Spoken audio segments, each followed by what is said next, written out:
वहीं कुन्नूर हेलीकॉप्टर हादसे पर आज रक्षा मंत्री राजनाथ सिंह दोनों सदन में बयान देंगे। पीएम आवास पर जनरल रावत को श्रद्धांजलि दी जाएगी। बता दें कि तमिलनाडु के कुन्नूर में सेना का हेलीकॉप्टर क्रैश हो गया था, जिसमें सीडीएस बिपिन रावत भी सवार थे। हेलीकॉप्टर क्रैश होने के बाद उसमें आग लग गई थी। इस हादसे में बिपिन रावत की पत्नी मधुलिका की भी मौत हो गई है।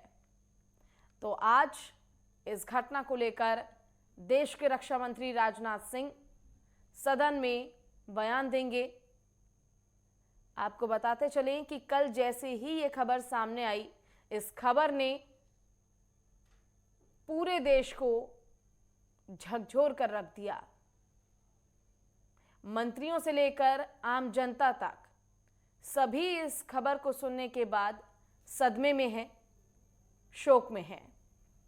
देश ने अपने होनहार, अपने जाबाज नेतृत्वकर्ता सीडीएस जनरल बिपिन रावत को खो दिया है। ये एक अपुण्य क्षति देश के लिए। शायद उनकी स्थान जो है, उनका जो स्थान था, जो जगह थी, उनकी अहमियत, जो प्रायोरिटी थी उनकी, वो शायद अब कोई नहीं ले पाएगा। सीडीएस और बनेंगे देश के, लेकिन शायद ही कोई सीडीएस अब बिपिन रावत की तरह हो पाएगा।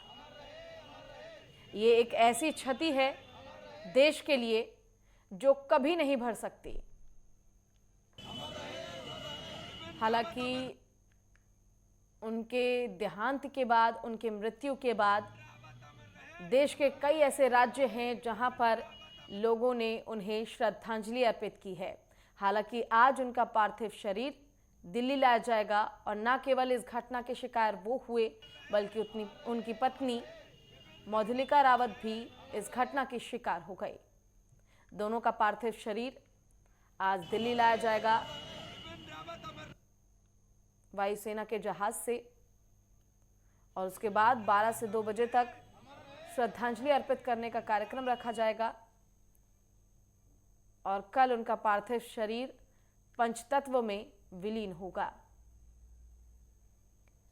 ये जब घटना हुई तमिलनाडु के कुन्नूर में, तो उम्मीद केवल यही जताई जा रही थी, पूजा अर्चना तक शुरू हो गई थी कि सीडीएस बिपिन रावत ठीक हो जाएं।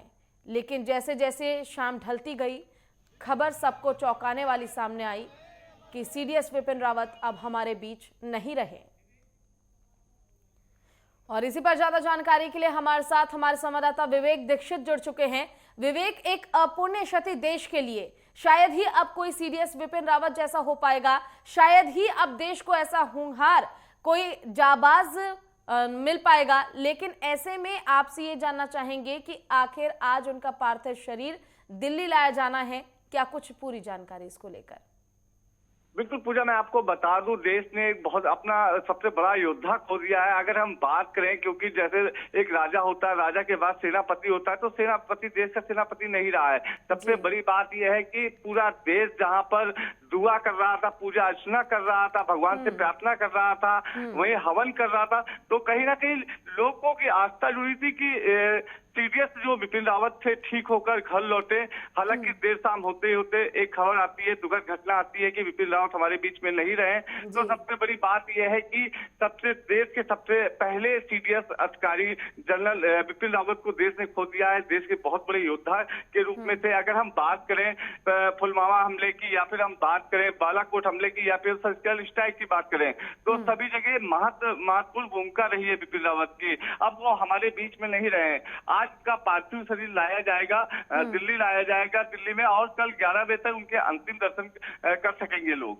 बिल्कुल, शौर्य और साहस का दूसरा नाम थे सीडीएस बिपिन रावत। आज उनका पार्थिव शरीर दिल्ली लाया जाएगा। ऐसे में 12 बजे से 2 बजे तक श्रद्धांजलि अर्पित करने का कार्यक्रम रखा जाएगा।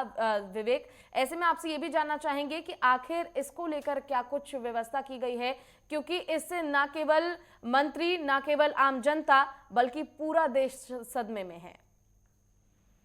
बिल्कुल, मैं आपको बता दूं, क्योंकि सुबह से ही अगर बिपिन रावत के घर की हम बात करें तो सुबह से ही यहाँ पर कतार लगी हुई है, रिश्तेदारों का आना शुरू हो चुका है। जी। बेटियां हैं घर के अंदर, उनको रिश्तेदार आके सांत्वना दे रहे हैं, क्योंकि सबसे बड़ी बात यह है कि 3 घंटे 20 मिनट में पूरी कहानी हो जाती है। सुबह सुबह दिल्ली से तमिलनाडु के लिए निकलते हैं, तो कहीं ना कहीं एक आश्चर्यजनक बात है, तो लोगों को चौंका देने वाली बात है कि इतना बड़ा हादसा हो गया।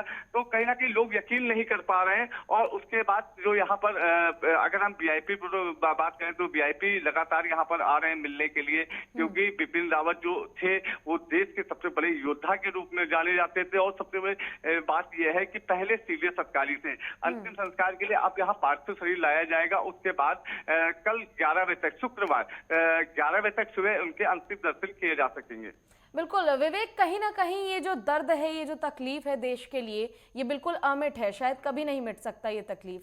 लेकिन इसी बीच सबसे महत्वपूर्ण ये भी हो जाता है कि इस घटना में 13 लोगों ने अपनी जान गंवाई है। विपिन रावत और उनकी पत्नी का जो पार्थिव शरीर है वो तो दिल्ली लाया ही जाएगा, लेकिन क्या बाकी के जो जवान हैं जिन्होंने अपनी जान इस घटना में गंवाई है, उनके पार्थिव शरीर को लेकर भी क्या कुछ पूरी जानकारी, क्या उनके गृह जनपद उनके पार्थिव शरीर भेजे जाएंगे?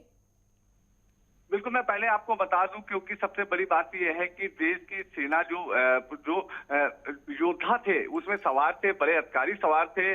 और सबसे बड़ी बात यह है कि उनका भी शरीर यहाँ लाया जाएगा, क्योंकि अब हमारे बीच में वो योद्धा नहीं रहे हैं, तो उनका भी शरीर यहाँ पार्थिव शरीर लाया जाएगा। उसके बाद उनके घरों को भेजा जाएगा, यथास्थान जहाँ के वो रहने वाले निवासी हैं। हालांकि यहाँ पर पहले शरीर दिल्ली लाया जाएगा, उसके बाद ही पूरी प्रक्रिया चालू होगी। और सबसे बड़ी बात यह है कि आज बड़ी खबर आपको बता दें कि राजनाथ सिंह संसद में बताएंगे, जानकारी देंगे किस तरह से क्रैश हुआ हेलीकॉप्टर। बिल्कुल विवेक, देखिए रक्षा मंत्री राजनाथ सिंह तो बयान देंगे ही कि आखिर किस तरह ये क्रैश हुआ, लेकिन बावजूद इस बीच सबसे ज्यादा महत्वपूर्ण खबर जो ये है, देश ने अपना सीडीएस, अपना होनहार योद्धा बिपिन रावत को खो दिया है। अपूर्ण्य क्षति है ये। आपका बहुत बहुत शुक्रिया तमाम जानकारी।